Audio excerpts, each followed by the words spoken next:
Chow, we're in downtown Los Angeles at the popular new Indian gastropub Badmaash.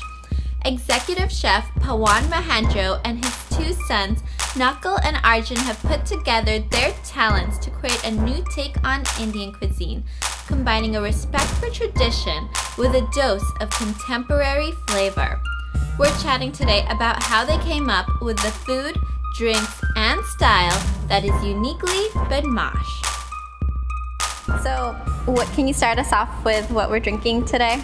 So these are glass bottle sodas from India. You've got Limca, I've got Thumbs Up.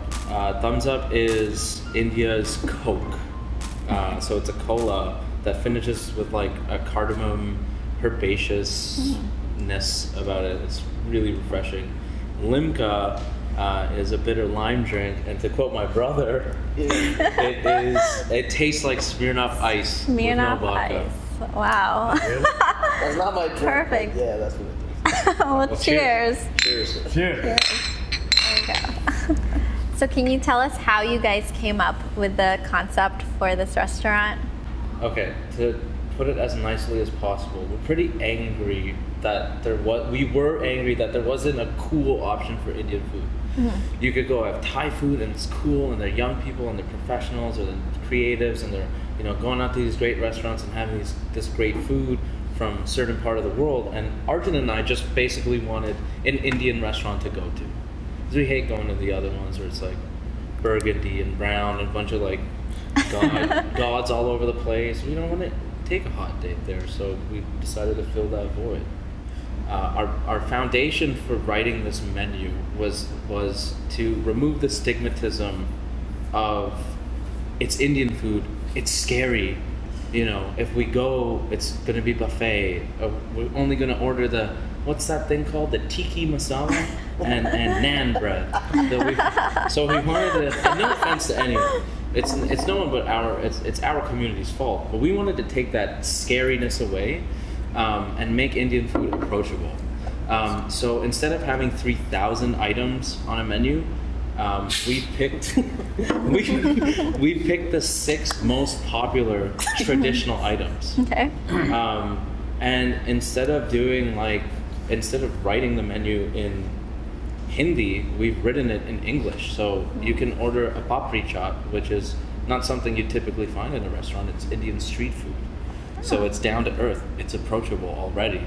And instead of naming it papri chaat, papri chat, how do you say that? We've written chickpea and chips, because that's exactly what it is. What are some of your other favorites on the menu right now? Well, see, the thing is, even when customers ask me what my favorite thing is honestly everything on the menu. And if we don't like something on the menu, it's off the menu. Yeah. We take it off. Even if I don't like it and they love it, it'll be off. Yeah. So we're all at a kind of like a consensus. So I love everything, but something I could eat every day, probably, I eat the lamb burger a lot. I just started eating, I don't eat spice, and I just started to eat the ghost chili lamb vindaloo. And like I set up my station when I eat, so I get the vindaloo, I get the naan, then I have a little mango chutney, little yogurt, glass of water, glass of wine, and then I start eating it. So yeah, I love the vindaloo right now. It's my favorite thing. What about you? What's your favorite? For me, I love to eat mussels. Yes. Mussels with either a naan bread or with a roti, plain flat bread, and the pumpkin. Or else I would opt for a nice big bowl of the lentil soup, which is all vegan. And that's what is one of my favorites, because it also comes from my hometown, Amritsar in Punjab, which is the city of Golden Temple. That sounds delicious. Can I tell about my favorites? Please.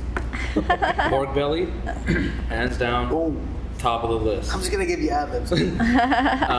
Spiced lamb burger. Wow. Slow cooked beef short ribs. Takes a day and a half to get to the table. Wow. Enough said. The chicken tikka poutine. It's like us paying homage to our Canadian and our Indian in the same dish. You guys are from Toronto? Yeah, we're from Toronto. Okay. 416. They both were actually born in Toronto. Born and brought up. And my go-to dish that I have like almost 3 times a week is the badass chicken tikka. And it's one of the things that people normally just roll over because there's like, oh, it's just chicken and marinated and cooked in the tandoor oven. It will change your life. It's so tender. I like that. Can you tell us what this drink is right here in front of us? So this is something I had to fight with the family for, and I'm gonna reveal the true story. So this is our Bombay cutting chai. Now in the streets of Bombay, and especially at like VT Terminus, which is a huge train station, all day long you have kids running around who work with the chai wala, or they're probably the chai wala's nephews and nieces and sons. Tea stalls. Yeah, so they're like little tea shacks, and all that dude does is make chai all day. But it's a particular type of chai that's home to Bombay. It's a cutting chai, and it's called a cutting chai because the amount of water is cut in half. So you get a much more flavorful, much more robust tea.